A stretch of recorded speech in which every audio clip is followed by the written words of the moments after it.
Polling ബൂത്തിലേക്ക് 2 നാൾ മധ്യ കേരളത്തിലേക്ക് കടക്കുകയാണ് നമ്മൾ. തൃശ്ശൂർ ജില്ലയിൽ നിന്ന് 2 മണ്ഡലങ്ങളാണ് ടെസ്റ്റ് കേസ് ആയിട്ട് എടുക്കുന്നത്. ഒന്ന് തൃശ്ശൂരാണ്, രണ്ടാമത്തേത് മണലൂരാണ്. ഈ 2 മണ്ഡലങ്ങളും ഞാൻ വിസിറ്റ് ചെയ്ത മണ്ഡലങ്ങളാണ്. തൃശ്ശൂരിൽ ത്രികോണ മത്സരമാണ്. രാജൻ ജയപ്പലൻ, മുൻ മേയർ പത്മജ വേണുഗോപാൽ, അതുപോലെ തന്നെ ആലങ്കോട് ലീലാകൃഷ്ണൻ, ഈ 3 പേർ മത്സരിക്കുമ്പോൾ ത്രികോണ മത്സരമാണ്. കഴിഞ്ഞ തവണ ത്രികോണ മത്സരത്തിൽ 1000-ൽ താഴെ വോട്ടുകൾക്ക് മാത്രമാണ് CPIയുടെ സ്ഥാനാർത്ഥി പി ബാലചന്ദ്രൻ അവിടെ ജയിച്ചത്. അന്നും പത്മജ വേണുഗോപാൽ സ്ഥാനാർത്ഥിയായിരുന്നു, പക്ഷേ കൈപ്പത്തി ചിഹ്നത്തിലാണെന്ന് മാത്രം.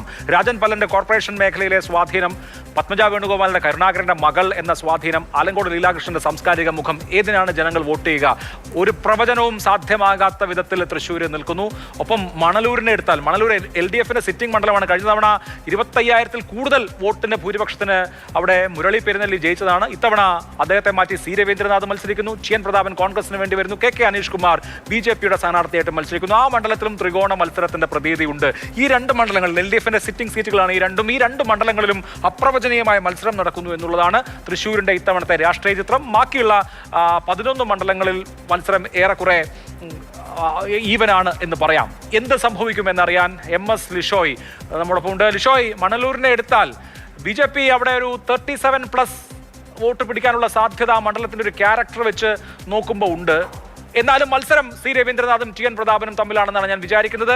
C രവീന്ദ്രനാഥിന്റെ സൗമ്യമുഖവും TN പ്രതാപന്റെ ജനകീയതയും ഏറ്റുമുട്ടുമ്പോൾ ഒരുപക്ഷെ കഴിഞ്ഞ തവണ LDFന് ഉണ്ടായിരുന്ന വലിയ മേൽക്കൈ അട്ടിമറിക്കാൻ പര്യാപ്തമാകുമോ അത് എന്ന ഒന്നാമത്തെ ചോദ്യം. രണ്ടാമത്തേത്, തൃശ്ശൂരിൽ ആരൊക്കെ തമ്മിലാണ് മത്സരം? പത്മജയും രാജൻ പല്ലനും തമ്മിലാണോ, അതോ ആലങ്കോട് ലീലാകൃഷ്ണനും പത്മജയും തമ്മിലാണോ, ആലങ്കോട് ലീലാകൃഷ്ണനും രാജൻ പല്ലനും തമ്മിലാണോ? ആര് തമ്മിലാണ് മത്സരം എന്നുള്ളത് തൃശ്ശൂർ കാണിച്ചു തരുന്നുണ്ടോ?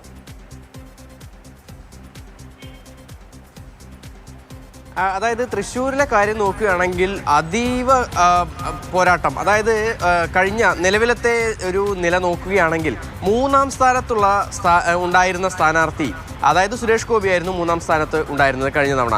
ആ 3-ാം സ്ഥാനത്തുള്ള സ്ഥാനാർത്ഥിയും 1-ാം സ്ഥാനത്തുണ്ടായിരുന്ന പി ബാലചന്ദ്രനും തമ്മിലുള്ള വോട്ട് വ്യത്യാസം എന്ന് പറയുന്നത് കേവലം 3800 വോട്ടിൽ താഴെ മാത്രമാണ്. അത്രത്തോളം അടുത്ത ഒരു മത്സരം മറ്റെവിടെയെങ്കിലും നടന്നിട്ടുണ്ടായിരുന്നോ എന്നുള്ള കാര്യം സംശയമാണ്. കാരണം അത്രത്തോളം പോരാട്ടം നിറഞ്ഞു തന്നെയായിരുന്നു സുരേഷ് ഗോപിയും പത്മജ വേണുഗോപാലും പി ബാലചന്ദ്രനും. ഇത്തവണ സമാനമായ രീതിക്ക് തന്നെയാണ് തൃശ്ശൂരിലെ പോരാട്ടം. ആര് വിജയിക്കുമെന്നുള്ള കാര്യത്തിൽ യാതൊരു വിധത്തിലുള്ള ഉറപ്പും പറയാൻ കഴിയാത്ത സ്ഥിതിയാണ്. കാരണം മറ്റൊന്നുമില്ല, LDFന് അവരുടെ കൃത്യമായി പോൾ ചെയ്യപ്പെടുന്ന വോട്ടുകളുണ്ട്.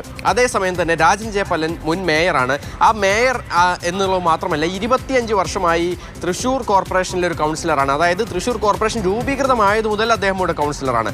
അതുപോലെ തന്നെയാണ് പത്മജ വേണുഗോപാൽ. അവർ കുറേ നാളുകളായി ഇവിടെ തന്നെ ഉണ്ട്. അതിനോടൊപ്പം തന്നെ K കരുണാകരൻ്റെ മകളാണ്. BJPക്ക് നിർണായക സ്വാധീനമുള്ള മണ്ഡലമാണ്. 15,000-ഓളം വോട്ടുകൾ ലോക്സഭാ തെരഞ്ഞെടുപ്പിൽ ഈ ഒരു മണ്ഡലത്തിൽ നിന്ന് മാത്രം സുരേഷ് ഗോപിക്ക് ലീഡുണ്ടായ ഒരു മണ്ഡലം കൂടിയാണ്. അപ്പോൾ അതൊക്കെ തന്നെ നോക്കുകയാണെങ്കിൽ വലിയ തോതിൽ ഒരു മുന്നേറ്റം 3 മുന്നണികളും നടത്താനുള്ള സാധ്യതയുണ്ട്. അതുകൊണ്ട് ജയം ആർക്കാണ്, ആരൊക്കെ തമ്മിലാണ് പോരാട്ടം എന്നുള്ളത് പറയാൻ കഴിയില്ല. കാരണം മറ്റൊന്നുമില്ല, കഴിഞ്ഞ തവണ പത്മജയും സുരേഷ് ഗോപിയും തമ്മിലായിരുന്നു പ്രധാന പോരാട്ടം എന്ന് പറഞ്ഞ സ്ഥലത്താണ് പി ബാലചന്ദ്രൻ വിജയിച്ച് കയറിയത്.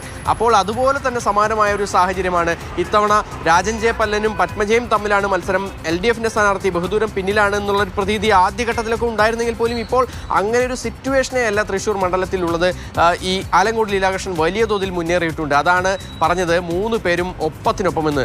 അതുപോലെ തന്നെ മണലൂരിലെ കാര്യം നോക്കുകയാണെങ്കിൽ മണലൂരിൽ സ്ഥിതി മറ്റൊന്നാണ്. കാരണം കഴിഞ്ഞ തവണ LDFന് 28,000-ലധികം വോട്ടിൻ്റെ ലീഡാണ്, ഭൂരിപക്ഷമാണ് ആ മണ്ഡലത്തിൽ മുരളി പെരുന്നെല്ലിക്ക് ഉണ്ടായിരുന്നത്.